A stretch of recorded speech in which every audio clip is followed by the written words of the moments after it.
మీరు దేవుని సంబంధులు, మీలో ఉన్నవాడు లోకములో ఉన్నవాని కంటే గొప్పవాడు కనుక మీరు వారిని జయించి ఉన్నారు. ఆమెన్. ప్రభునామమునకు స్తోత్రములు కలుగునుగాక. ప్రభు అయిన క్రీస్తు వారు వాగ్దానము చేసి ఉన్నారు, మీరందరూ నా సంబంధులు గనుక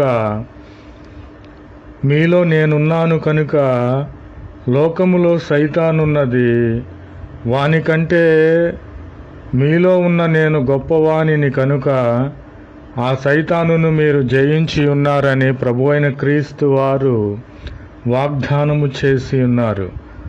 కాబట్టి లోక సంబంధులైన వారున్నారు, పాపములో ఉన్నవారున్నారు, సైతాను సంబంధులున్నారు. వారు లోక సంబంధమైన మాటలు